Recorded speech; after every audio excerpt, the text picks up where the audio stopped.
initiative to preserve the memory, maybe nothing will happen for the next 25 years. But our war was a people's war, and it was the common people and the strength of the society which made this struggle possible.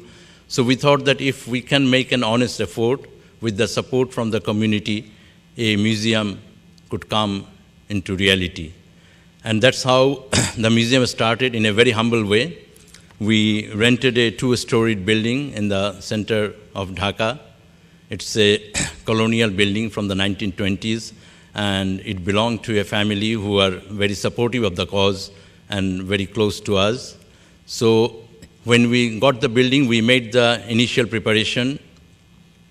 And one of the major challenges before us was how we will get the memorabilia, because we made a plan that we will open the museum in March 1996, and we could accumulate the initial wealth that is required, but the main challenge was how to get the memorabilia and put it on display, because anything that we are expecting to get is at least 25 years old, and it belongs to someone, to some family, to some people who are keeping this treasure very close to their heart, and whether they will give it to us, because the museum is only a promise, and it has not been come into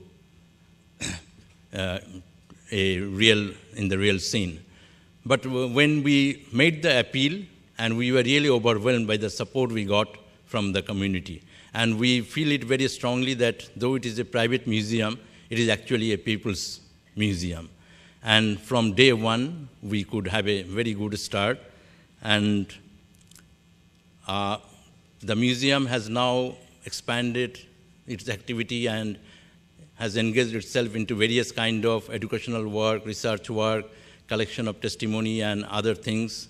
So I will make a very brief presentation about what the museum is doing. This is the building of the museum, as you can see.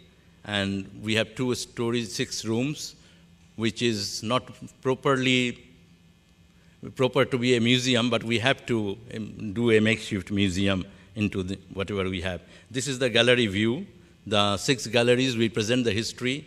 In the first gallery, we have just put in a nutshell the culture and tradition of Bengal, that we have a very rich history, and it is the syncretistic, tolerant culture which has given rise to the uniqueness of the Bengali people.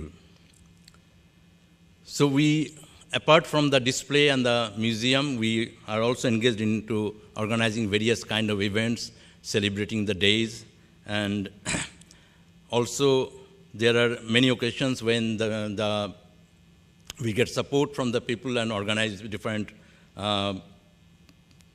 days to commemorate the past struggle and the heroes. We have a fund from the family of Sergeant Johurul Haq, who was brutally killed in 1969, and that gave rise to the People's Upsurge in 1969, and on that day we organize a children's art workshop. Then every year we observe our anniversary day on March 22, and then on March 25 we have the Dark Night, and March 26 is the Independence Day. So we have a week-long function on that occasion, and this is part of that event. On March 26, for the last 4 years, the leading artists of the country, they come to the museum and do an art camp and paint the canvases expressing their idea about celebrating freedom, and they can donate it to the museum, which we later on organize to an exhibition and sell it to raise fund for the museum. So this is from that art camp. Then we have Bengali New Year celebration with participation of the students and also folk singers. Of course, we observe Victory Day every year. That is also a week-long program, and we have introduced a film festival on liberation and human rights from 1st December, and then the program for the celebration of Victory Day continues. And every year we invite one distinguished scholar or person involved in various ways with the issue of freedom and truth and justice. And this year we have invited Dr. Helen Jarvis from the Extraordinary Chamber in the Courts of Cambodia, and she delivered the anniversary lecture. This is a press conference she was doing before the lecture. We also observe different days like Hiroshima Day and also World Nonviolence Day on 2nd October. Then we specially observe World Refugee Day to remember the 10 million refugees that seek shelter in India and their life and the cooperation that world community extended to the refugees.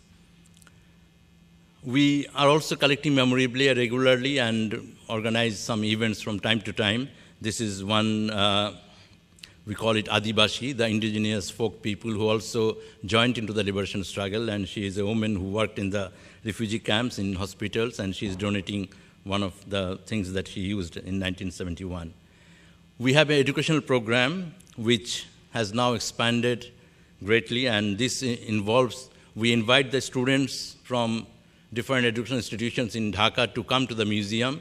We provide the transport to them, and those schools who can afford, they support us in organizing this transportation, and they visit the museum and see different galleries.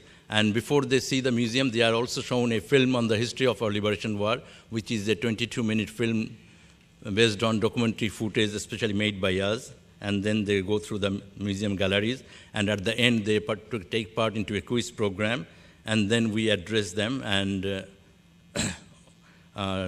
also inform them about our program, which I will explain later on.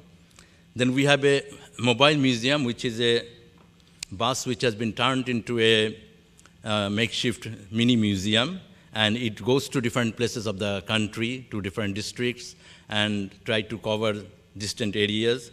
These are the few of the districts. Actually, we have so far covered 26 districts, which is almost half of the Bangladesh. So this is the long-haul bus, which goes to the different education institutions, and if there is space inside the institutions, then the bus is parked inside, or in other cases, it parked outside, and the students visit the inside the display. And they are also shown that film, which is about the history of our liberation war. And we have also a display which we have added with the display on our history. It is called Human Rights and Peace and Tolerance Education. We try to present the Universal Declaration of Human Rights into 17 posters drawn by one of our leading artists. And we also feel that it is not only important to know about the fundamental human rights, but one has also to respect the rights of the other people. So we have a concept developed, which is we call the peace and tolerance, giving them a basic idea about the plurality of the society, the multi-religious, multilingual, multicultural reality of the life, and to live in a harmony and respect for each other's culture, religion, or opinion. At the end of this school program, both in Dhaka and outside, we make an appeal to the students. And this is a very important program which we have initiated since last 4 years. We ask them that we tell them that you have seen a glimpse of our liberation history, and it has inspired you, and the history that happened long before you were born. But you have within your family or in your neighborhood people who have witnessed those days of 1971. You would just select one of them. Maybe he's a freedom fighter, or maybe he or she may be your grandmother or any other person. So you just choose anyone and ask him or her what was their experience in 1971 and write it down and send it to us. So this is the appeal we make to the students, and we also tell them that you don't bother about your handwriting or your grammatical mistakes or spelling mistakes. That can be taken care of. You just try to be truthful, that what you have heard, you produce it for ourselves. So students make the writing and they send it to our museum through a teacher whom we get as volunteers from the staff and who collects those writings and send it to our museum. This is some of the writings that the students send to our museum, and we give each of them a letter of thanks, which also reflects that we have read his article, and we also publish a booklet with the name of all the participants, all the students who have contributed. This booklet is published every 4 months or 6 months. So it has the list of the name of all the students who have contributed their writing, and it is again sent back to the schools. So the students, they can see for themselves their name, which is an inspiration to them. It has their name and the persons they have interviewed and from which school or which class they belong.